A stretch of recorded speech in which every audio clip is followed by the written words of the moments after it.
Bonjour et bienvenue.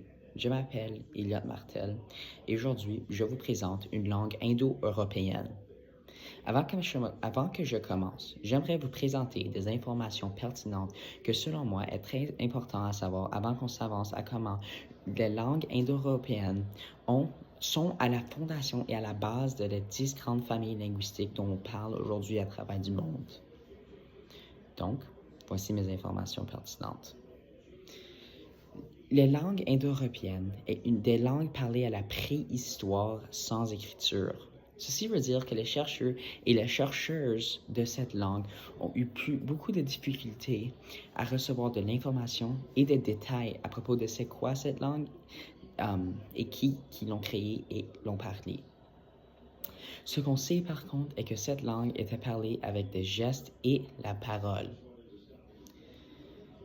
Maintenant, on va s'avancer à l'héritage et à comment ceci est la fondation de plusieurs langues qu'on parle aujourd'hui.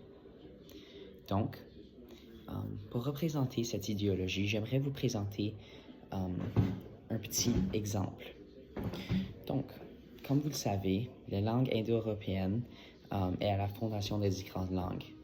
Ces langues pourraient inclure l'anglais, le français, le latin, le grec, et plusieurs autres langues qu'on parle à travers du monde. Mais un exemple plus concret que selon moi va vous aider à mieux comprendre ce concept de la fondation, c'est que je vais utiliser un mot en français et je vais vous montrer les similarités qu'on puisse observer à travers ce mot, à travers de chaque différente langue. Donc, je vais utiliser le mot mère. Évidemment, on sait qu'en français, le mot est mère et en anglais, ce mot est mother. Mais écoute ça, en latin, ce mot est mater et en grec, c'est meter, désolé.